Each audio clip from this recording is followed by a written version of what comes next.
एक ऐसी जेल जिसमें ना दीवारें हैं और ना ही पहरेदार, लेकिन फिर भी कोई भी कैदी यहाँ से भागना नहीं चाहता। यहाँ कैदी कई सालों से रेगिस्तान के बीच गड्ढा खोद रहे होते हैं।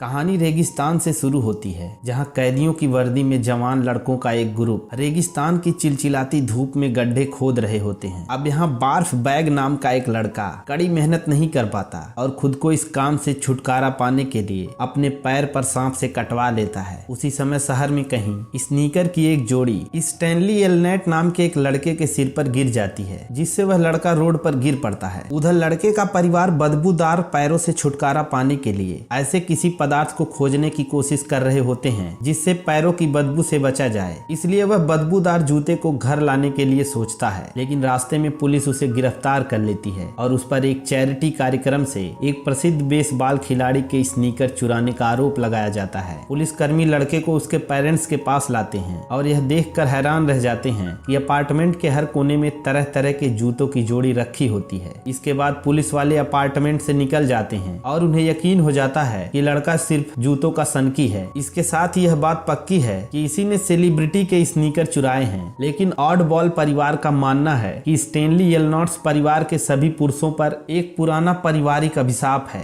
और इसलिए स्टैनली जूनियर के साथ एक और दुर्भाग्यपूर्ण घटना घटी है। अब अदालत के आदेश से स्टैनली को कैंप ग्रीन लेक नामक एक डिटेंशन कैंप में भेज दिया जाता है। यहाँ उसे 18 महीने कड़ी मेहनत में बिताने होंगे। डिटेंशन कैंप एक छोटे से रेगिस्तान में स्थित होता है, जहाँ नाम के बावजूद भी कोई झील नहीं होती है। कैंप में स्टैनली वार्डन से मिलता है, जो उसे मिस्टर सर कहने का आदेश देता है। वह तुरंत लड़के को चेतावनी देता है कि कैंप से भागने की कोशिश मत करना, क्योंकि यहाँ से सैकड़ों मील तक पानी की एक बूंद तक नहीं है और इसके साथ ही यहाँ जहरीले रेप्टाइल्स और खतरनाक शिकारी जानवर भी हैं। इसके बाद स्टैनली को कैदी की वर्दी और फावड़ा दिया जाता है और उसे उसके कामों के बारे में बताया जाता है। काम में उसे हर रोज सुबह से शाम तक रेगिस्तान में गड्ढा खोदना होगा। एक करेक्शनल कैंप साइकोलॉजिस्ट, जिसका निक नेम मदर होता है, वह स्टैनली को उस टीम में अन्य लड़कों से मिलवाता है। टीम के हर लड़के को केवल उसके nick name x ray, armpit, squid, zigzag, migrate और जीरो से ही पुकारा जाता है। जीरो लड़कों में सबसे छोटा है और उसका यह निक नेम इसलिए है क्योंकि वह लगातार चुप रहता है, जिसका मतलब है कि उसके सिर में केवल जीरो ही है। स्टैनली बार्फ बैग की जगह पर टीम में शामिल होता है क्योंकि उसे पहले एक सांप ने काट लिया था। इसलिए टीम के लड़के पहले स्टैनली के साथ अच्छा व्यवहार नहीं करते। अब लंच के टाइम पर स्टैनली कैंप के लड़कों से अपने आप बीती के बारे में बताता है। वह कहता है कि उसके ऊपर बेसबॉल खिलाड़ी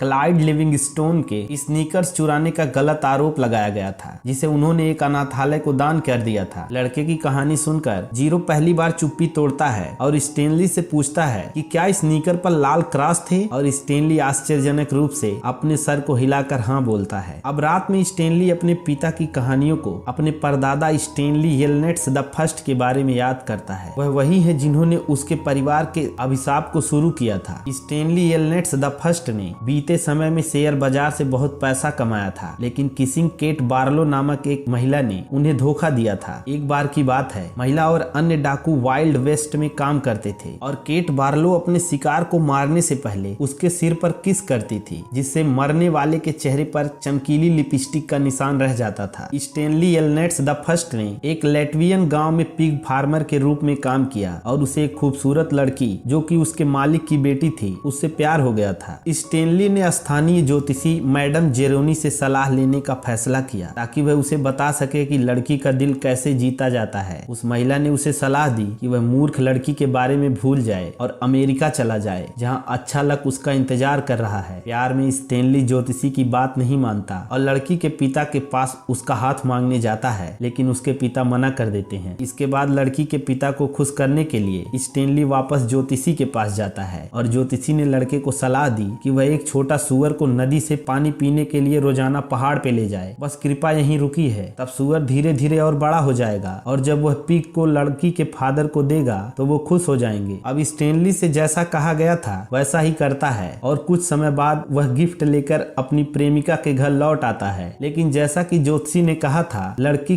कतई मूर्ख थी। वह हैंडसम स्टेनली के बजाय एक मोटे से बदसूरत आदमी से सेट हो चुकी थी, क्योंकि उसने उसे 2 बड़े बड़े सुअर दे दिए थे। अब लड़की की मूर्खता से निराश स्टेनली ने ज्योतिषी की पहली सलाह का पालन करने का डिसीजन लिया और अमेरिका के लिए रवाना हो गया, जहाँ एक नई जिंदगी उसका वेट कर रही होती है। लेकिन बेचारा ज्योतिषी से किए गए वादे को पूरी तरह भूल जाता है। उसे मैडम जेरोनी को उसी पहाड़ पे ले जाना था और उसे वहाँ का पानी पिलाना था, ताकि वह भी शक्तिशाली और फिर से जवान हो सके। क्योंकि लड़के ने ज्योतिषी की जरूरत का पालन नहीं किया, इसलिए ज्योतिषी ने उसके पूरे पुरुष वंश को हमेशा के लिए श्राप दे दिया। अब कुछ दिनों तक कैंप में काम करने के बाद स्टेनली को नियमों और कड़ी मेहनत की आदत हो गई होती है। यहाँ वह ये भी देखता है कि कोई भी लड़का नहीं जानता कि वे गड्ढा किस लिए खोद रहे हैं। इसके बाद स्टेनली अपने पेरेंट्स को एक पत्र लिखता है, जिसमें वह झूठ बोलता है कि वह कैंप में मजे से है, ताकि उसके परिवार को चिंता ना हो। खुदाई के एक और दिन स्टेनली को एक जीवाश्म मिलता है और वह उसे मदर को देता है। अब स्टेनली यह उम्मीद करता है कि उसे उसकी खोज के लिए थोड़ी बहुत छुट्टी तो जरूर दिया जाएगा, लेकिन साइकोलॉजिस्ट उसे कहता है कि वार्डन को किसी जीवाश्म की घंटा परवाह नहीं है। वह उसे यह भी बताता है कि इस जगह पर एक झील हुआ करती थी और इसके चारों ओर की सारी जमीन वार्डन के दादाजी की थी। इसके बाद कहानी हमें 100 साल पीछे ले जाती है, जब वार्डन के दादा ने शहर पर शासन किया था। सैम नाम का एक आदमी चमत्कारिक प्याज बेचता था, जिसके बारे में वह कहता है यह प्याज सभी बीमारियों का रामबाण इलाज है और जहरीली छिपकलियां भी इससे बहुत डरती हैं। इसके साथ ही सैम वहीं के टीचर मिस कैथरीन को पसंद करता था, इसलिए वह उसे प्याज की एक बोरी देता है। बदले में वह उसे मुरब्बे का एक जार देती है, जिसे कैथरीन ने खुद चुना था। अब शहर के सभी मेल चुपके से सुंदर टीचर को पसंद करते हैं, इसलिए वे इस कपल से बहुत ज्यादा जलते हैं। अगले सीन में एक्सरे स्टेनली से संपर्क करता है और कहता है कि अगली बार वह कुछ भी पाए तो उसे लाकर दे। लड़के अंत में स्टेनली को अपने ग्रुप में स्वीकार करते हैं और उसे कैब मैन निकनेम देते हैं। अब अपनी माँ का रिटर्न लेटर पढ़कर स्टेनली को उसकी कहानियों पर हंसी आती है। जीरो उससे पूछता है कि वह किस पर हंस रहा है और इस बात पर जीरो कहता है कि उसे पढ़ना लिखना नहीं आता है। इसके बाद जीरो स्टेनली उसे पढ़ना सिखाने के लिए कहता है, लेकिन वह कहता है कि वह हर दिन खुदाई करके थक जाता है और उसके पास इसके लिए समय नहीं है। अब खुदाई की जगह पर स्टेनली को एक सेल मिलता है जिस पर केबी लिखा होता है। एक्सरे इस चीज को उठाता है और वह मदर को दे देता है। आखिरकार अगली सुबह मदर सभी कैदियों को छुट्टी दे देता है। इस खोज के बारे में सुनकर कैंप वार्डन, जो कि अब एक महिला होती है, कैंप में पहुंचती है। वह एक्सरे को एक दिन की छुट्टी दे देती है और बाकी लोगों को पूरी साइड को अच्छे तरह से खोदने का आदेश देती है। कहानी फिर से पुराने समय पर वापस जाती है, जहाँ सैम कैथरीन के मुरब्बे के बदले में उसके स्कूल की टपकती छत को ठीक करने का ऑफर करता है। इस पर कैथरीन मान जाती है और इसलिए इन दोनों के बीच धीरे धीरे और जान पहचान बढ़ने लगती है। एक नाइट स्कूल क्लास के बाद कैथरीन से टाउन ओनर जबरदस्ती करने की कोशिश करता है, लेकिन कैथरीन उसे रिजेक्ट कर देती है। सैम और कैथरीन के बीच सारे रोमांटिक भावनाएं टूट जाती हैं। हालांकि अब स्कूल की मरम्मत का काम समाप्त हो जाता है, फिर भी दोनों एक दूसरे के बारे में सोचना बंद नहीं कर पाते। एक रात सैम कैथरीन के घर जाने और उसे किस करने की हिम्मत जुटाता है। उसकी यह सब कलाकारी टाउन ओनर देख लेता है और स्कूल को जलाकर राख कर देता है। अब निराशा में कैथरीन मदद के लिए लोकल शेरिफ के पास दौड़ती है, लेकिन वह केवल यह कहते हुए लड़की को ताना मारता है कि उसके प्रेमी को जल्द ही गोली मार दिया जाएगा और सैम को कैथरीन के ठीक सामने उसकी नाव में ही गोली मार दी जाती है। कुछ समय बाद लड़की अपने प्रेमी की मौत का बदला लेने के लिए फिर से शेरिफ के पास जाती है और वह उस आदमी को मारती है और उसके गाल पर किस करती है। तभी से वह किसिंग केट नाम की डाकू बनती है। टाउन ओनर की पोती ने अपने दादा के घटिया स्वभाव को अपना लिया होता है और केट के खजाने को खोजने के लिए लड़कों से दिन रात इसी गड्ढे को खुदवाती है। इसके बाद मिस्टर सर खुदाई स्थल पर पानी लाता है और लड़कों में बांटने लगता है, जबकि वार्डन के ट्रक से मैग्रेट नाम का एक लड़का बीजों का एक बैग चुरा लेता है। मिस्टर सर जल्दी से चोरी के बारे में समझ जाता है और खुदाई स्थल पर वापस लौट आता है। घबराहट में हर कोई बीज के थैले को आगे पीछे फेंकना शुरू कर देता है और लास्ट में बैग स्टेनली के पैरों पर जाकर गिर जाता है। ऐसी खतरनाक स्थिति के बावजूद स्टेनली इस इल्जाम को अपने ऊपर ले लेता है। अब मिस्टर सर लड़के को चोरी की सजा देने के लिए वार्डन के पास ले जाता है, लेकिन उसे सजा देने के बजाय वार्डन ने लड़के को गड्ढे की खुदाई से वापस लाने के लिए उल्टा वार्डन को ही डांटती है। रेगिस्तान में लौटने से पहले स्टेनली ने वार्डन के ऑफिस में किसिंग केट की खोज दिखाते हुए पोस्टर देखता है। अब जब स्टेनली खुदाई पर लौटता है तो लोग उसे हीरो मानते हैं और जीरो उसके हिस्से का भी गड्ढा खोदता है। इसके आभार में वह जीरो को पढ़ाना और लिखाना सिखाने का फैसला करता है। अपनी पिछली खोज को याद करते हुए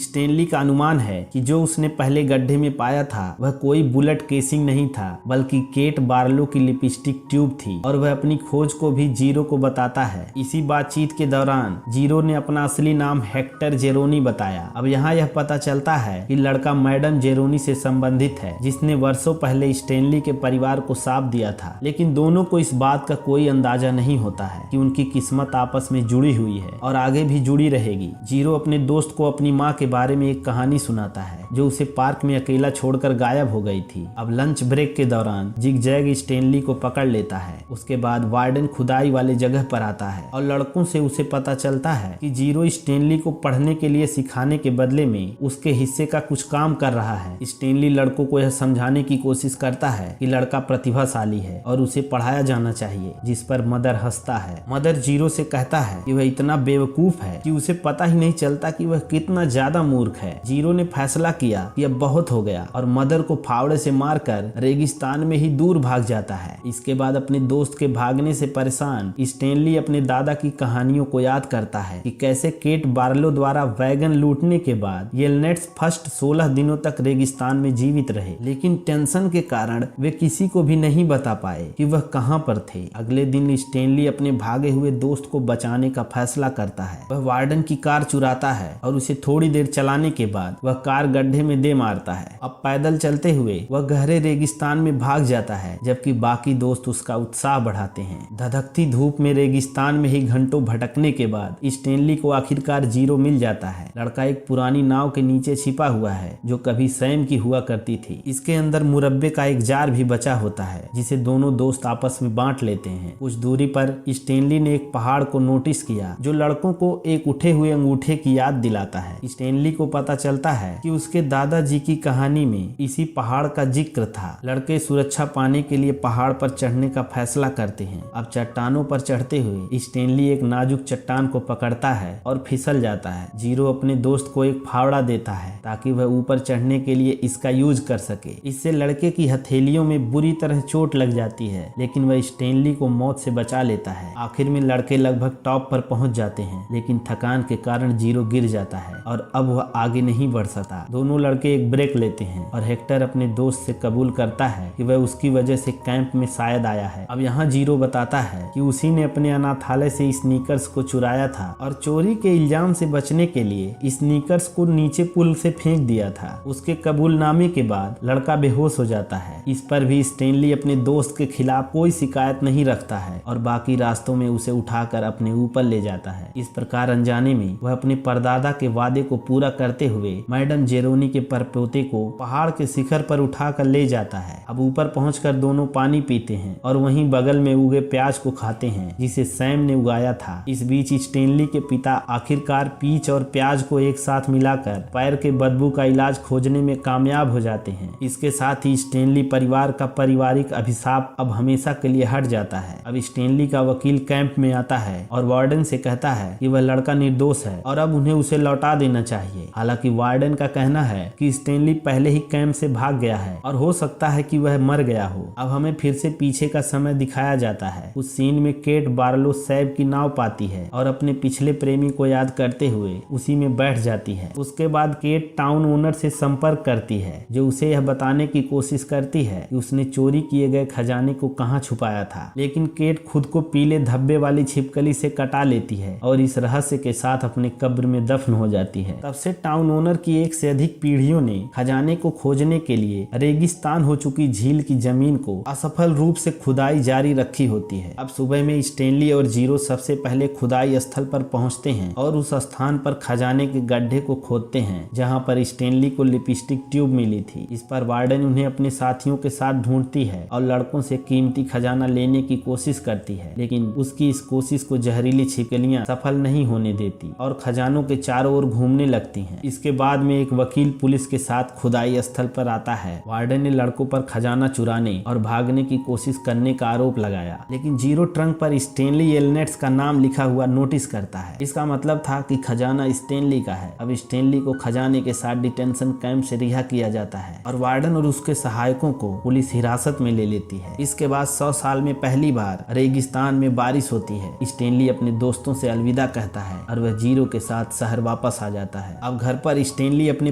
परदादा के खजाने को अपने परिवार और जीरो के बीच शेयर करता है। हेक्टर आखिरकार अपनी माँ को ढूंढने में कामयाब हो जाता है, जो इस समय तक उसकी तलाश कर रही होती है, और उसके बाकी सभी कैंप के दोस्त उसके पड़ोसी बन जाते हैं और स्टैनली सभी को मिलने के लिए इनवाइट करता है। और दोस्तों, यह मूवी यहीं पर खत्म हो जाती है। दोस्तों, यह वीडियो आपको कैसा लगा कमेंट में जरूर बताएं, और साथ ही वीडियो को लाइक और हमारे चैनल फिल्मी फियर को सब्सक्राइब जरूर करें। धन्यवाद।